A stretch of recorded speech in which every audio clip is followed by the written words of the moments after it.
Student प्रश्नावली 13.1 जैसा कि आपने क्वेश्चन देखा जिसमें लिखा है दो घनों जिनमें प्रत्येक का आयतन 64 सेंटीमीटर क्यूब के संलग्न फलकों को मिलाकर एक ठोस बनाया जाता है। इनमें से प्राप्त घनाभ का पृष्ठीय क्षेत्रफल ज्ञात करना है। यहाँ पे हमें क्वेश्चन में ये बात की गई है कि यहाँ पे घन की बात किया गया है। तो घन किस तरह का होता है वो देखिए आप। घन ये हो गया आपका घन।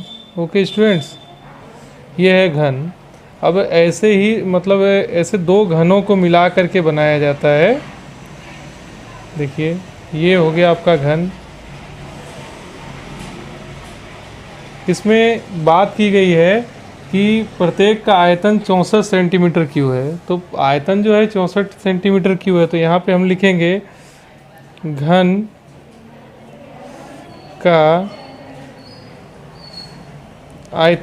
का आयतन बराबर 64 सेंटीमीटर क्यूब। ओके स्टूडेंट, इसके पहले वाले वीडियो में हम लोगों ने इनके फॉर्मूला वगैरह के बारे में चर्चा किया था। उसमें घन का जो आयतन था उसका फॉर्मूला था एल क्यू, मतलब भुजा की घात 3 था 64 सेंटीमीटर क्यूब। ओके स्टूडेंट्स, इसका हम जब स्क्वायर रूट निकालेंगे तो एल इक्वल टू हमें मिलेगा 4 सेंटीमीटर। तो अब इसकी जो लेंथ है, जो लंबाई है, हमें 4 सेंटीमीटर मिल गई। अब जो भी दोनों घन की लंबाई है 4 सेंटीमीटर है। अब यहाँ ऐसा कहा गया है कि ये जो दोनों घन हैं, इन दोनों घनों को क्या किया जा रहा है, जोड़ दिया जा रहा है आपस में। और जोड़ने के बाद जोड़ दिया जा रहा है और उसमें फिर उसका आयतन के बाद हमें इसका पृष्ठीय क्षेत्रफल ज्ञात करना है। तो ये जब दोनों घनों को हम लोगों ने जोड़ दिया तो ये घन से अब क्या बन गया, ये घनाभ बन गया। ठीक है, तो ये घनाभ बन गया। ठीक, ये हो गया घनाभ। अब यहाँ पे जो ये घनाभ है तो घनाभ के लिए लिखेंगे, यहाँ पे घनाभ के लिए लिखेंगे। उसमें यल का मान आपका ये 4 + 4 कितना हो जाएगा, ये 4 मिलके टोटल कितना हो गया, 8 सेंटीमीटर हो गया। और इसकी जो चौड़ाई है बी बराबर आपका कितना रहेगा, 4 सेंटीमीटर ही रहेगा स्टूडेंट्स। और हाइट में इसमें कोई परिवर्तन नहीं हुआ तो इसलिए एच बराबर आपका 4 सेंटीमीटर ही रहेगा। ओके स्टूडेंट्स, हम लोग एक्सरसाइज 13.1 का पहला सवाल देख रहे हैं। ओके, तो यहाँ पे आप देखिए जो घनाभ का जो पृष्ठफल होता है, घनाभ का पृष्ठफल, उसका फॉर्मूला मैं लिखता हूँ। घनाभ का पृष्ठफल बराबर होता है। देखिए ये घनाभ का जो पृष्ठफल है, इसमें आप इसके पृष्ठफल की जब चर्चा करते हैं तो उसमें क्या आता है, 2 गुणा लंबाई चौड़ाई ऊंचाई और ऊंचाई इंटू लंबाई की बात होती है। ठीक है, अब आप यहाँ पे देखिए 2 इंटू लंबाई चौड़ाई, तो लंबाई की वैल्यू कितनी हो गई, 8, चौड़ाई 4 हो गई। फिर वापस यहाँ देखिए चौड़ाई 4 है, ऊंचाई भी 4 है, यहाँ पे ऊंचाई 4 है और लंबाई 8 है। तो इसकी वैल्यू हमने यहाँ सब्स्टिट्यूट कर दिया। अब इसको सॉल्व करते हैं। 8 चौके हो गया 32, 4 चौके हो गया 16, 8 चौके वापस 32। अब यहाँ 32 + 32 हो गया 64 और 16 हो गया 80। तो 2 गुणा 80 मतलब ये आपका आ जाएगा 160 सेंटीमीटर स्क्वायर। तो स्टूडेंट्स आप देखिए इसके जो पृष्ठफल की बात किया गया था, पृष्ठीय क्षेत्रफल, तो इसका पृष्ठीय क्षेत्रफल जो हो गया ये 160 सेंटीमीटर हो गया। चलिए हम अब दूसरा एग्जाम्पल ले लेते हैं, इसका दूसरा क्वेश्चन, उसको सॉल्व करेंगे। तो दूसरा क्वेश्चन हम ले लेते हैं। उसमें लिखा गया है कोई बर्तन एक खोखले अर्धगोले के ऊपर आकार का है जिसके ऊपर एक खोखला बेलन अध्यारोपित है। अर्धगोले का व्यास 14 सेंटीमीटर है और इस बर्तन की कुल ऊंचाई 13 सेंटीमीटर है। तो इस बर्तन का आंतरिक पृष्ठीय क्षेत्रफल ज्ञात कीजिए। तो स्टूडेंट्स आप यहाँ पे ध्यान दीजिए, यहाँ पे जो कहा गया है जो खोखले अर्धगोले आकार का है, बर्तन जो है खोखले अर्धगोले आकार का है। तो हम यहाँ पे पहले तो क्या करेंगे, ये बेलनाकार बना दिया। ओके, बेलनाकार बना दिया, बेलनाकार। और जो बर्तन है उसके खोखले अर्धगोले पे है।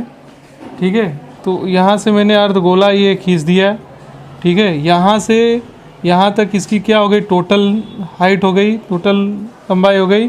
और यहाँ से ये बर्तन की भी अर्थात ये अर्धगोले की भी त्रिज्या हो गई और बेलनाकार की भी त्रिज्या हो गई। ओके, तो हम यहाँ पे लिखेंगे अर्धगोले का व्यास की बात की गई है, तो यहाँ अर्धगोले का व्यास, अर्धगोले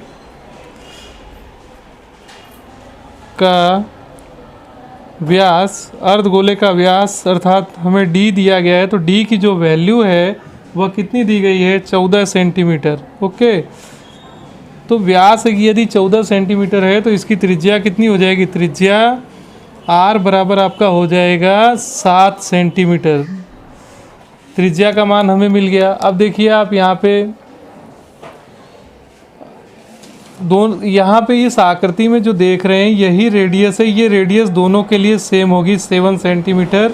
और ये जो होगी बेलनाकार की ऊंचाई यदि चाहिए तो हम क्या लिखेंगे यहाँ पे, बेलनाकार, बेलनाकार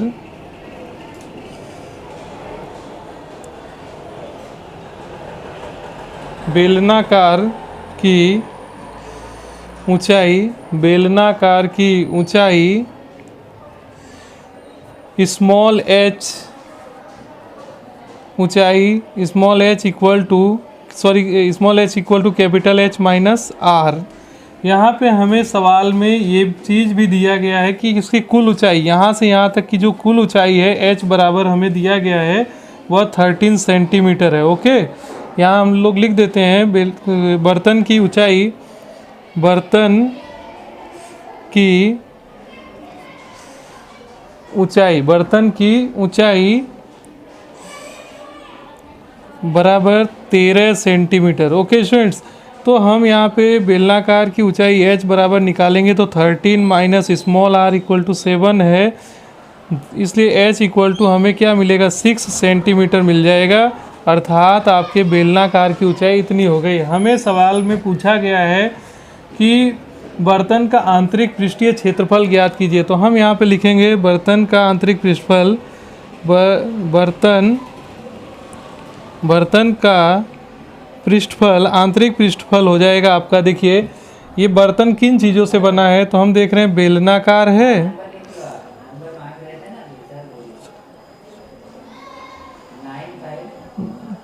बेलनाकार,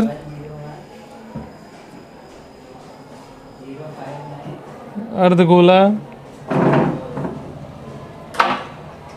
बेलनाकार प्लस अर्धगोला का पृष्ठफल, बेलनाकार का पृष्ठफल हो गया 2 पाई RH, अर्धगोले का हो गया 2 पाई R स्क्वायर। ओके स्टूडेंट्स, अब आप यहाँ पे देखिए 2 पाई R दोनों में क्या है, कॉमन है, यहाँ पे H प्लस आपका R मिल जाएगा, इसलिए 2 पाई की वैल्यू कितनी होती है बेटा, 22/7, R की वैल्यू कितनी है 7। ओके, इन ब्रैकेट H की वैल्यू 6 है, R की वैल्यू कितनी है 7 है। Now 7 7 R cancel out, 22 into 2 कितना हो जाएगा 44, और यहाँ पे 7 और 6 मिलके कितना हो गया 13, दोनों का मल्टीप्लाई करेंगे तो 13 चौके हो गया 52, 13 चौके 52, 5 हो गया 57, 572 सेंटीमीटर स्क्वायर। स्टूडेंट्स, तो हम लोग आज के वीडियो में इन 2 सवालों की चर्चा किए हैं, आगे के सवालों की चर्चा आगे के वीडियो में करेंगे। ओके, तब तक के लिए धन्यवाद।